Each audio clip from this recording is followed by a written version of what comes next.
ഒരു വാക്കിനെ കുറിച്ചാണ്, ഒരു പ്രയോഗത്തെ കുറിച്ചാണ്.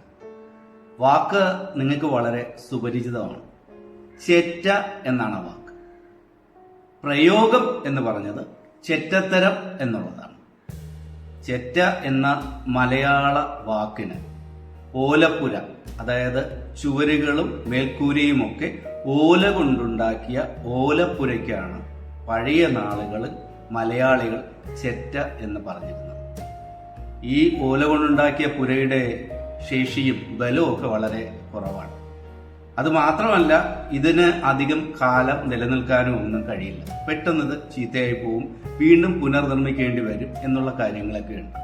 അതുകൊണ്ട് മലയാളികൾ ആ കാലഘട്ടത്തിൽ ഇപ്പോഴും ഇങ്ങനെയുള്ള പുരകളെ ചെറ്റ എന്ന് തന്നെയാണ് വിളിക്കുന്നത്.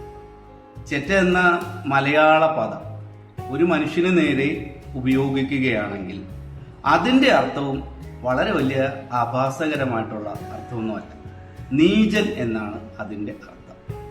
ചെറ്റത്തരം എന്ന വാക്ക് വരുമ്പോൾ നീചത്വം എന്ന് മാത്രമേ വരുള്ളൂ. കഴിഞ്ഞ ദിവസം മലയാളത്തിലെ ഒരുപാട് ചാനലുകൾ ചെറ്റ എന്ന വാക്കിനെയും ചെറ്റത്തരം എന്ന പ്രയോഗത്തിനെയൊക്കെ എടുത്ത് വളരെ വലിയ രീതിയിൽ രാഷ്ട്രീയവൽക്കരിക്കുന്നതൊക്കെ കണ്ടു. അതില് പ്രമുഖമായ ഒരു ചാനലിൽ അവതാരക പറഞ്ഞ വാക്കുകൾ ഇങ്ങനെയാണ്: ക്ലാസ് പൊളിറ്റിക്സിൽ ഈ വാക്ക് അൺപാർലമെന്ററി ആണ് എന്നാണ്. എനിക്ക് മനസ്സിലാകാത്തത് ഈ ക്ലാസ് പൊളിറ്റിക്സ് എന്ന വാക്കുകൊണ്ട് അവരെന്താണ് ഉദ്ദേശിക്കുന്നത് എന്നാണ്. ഇനി അഥവാ അവരുദ്ദേശിച്ചത് അപ്പർ ക്ലാസ് പൊളിറ്റിക്സ് എന്നാണെങ്കിൽ ചിലപ്പോൾ ശരിയായിരിക്കും. പാവപ്പെട്ടവൻ്റെതാണല്ലോ ഈ ചെറ്റപ്പുരയും ഈ ചെറ്റ കൊണ്ടുണ്ടാക്കിയ വീടും ഒക്കെ. ആ അർത്ഥത്തിൽ നോക്കുമ്പോൾ അപ്പർ ക്ലാസ്സിന് ഈ ചെറ്റപ്പുരകളോടൊക്കെ ഒരു വല്ലാത്ത വിരക്തി ഉണ്ടാവും.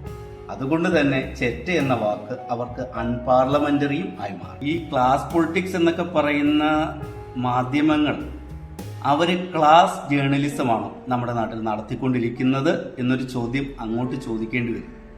ഈ അവസരത്തിൽ അത് ചോദിക്കുന്നില്ല. ഈ ക്ലാസ് പ്രയോഗം നടത്തിയ മാധ്യമങ്ങളോടും ചെറ്റ എന്ന വാക്കിനെയും ചെറ്റത്തരം എന്ന പ്രയോഗത്തെയും ഒക്കെ റദ്ദ് ചെയ്യാൻ ശ്രമിക്കുന്ന മാധ്യമ സിംഹങ്ങളോടുമൊക്കെ ഒരു കാര്യമേ പറയാനുള്ളൂ: നിങ്ങൾ ഈ മലയാളത്തോട്, മലയാള വാക്കുകളോട്, മലയാള ഭാഷയോട്, മലയാളിയുടെ പാരമ്പര്യത്തോട്, മലയാളിയുടെ ചരിത്രത്തോട് ഒക്കെ കാണിക്കുന്നത് നീചത്വമാണ്. മനസ്സിലായില്ലേ? ചെറ്റത്തരമാണെന്ന്.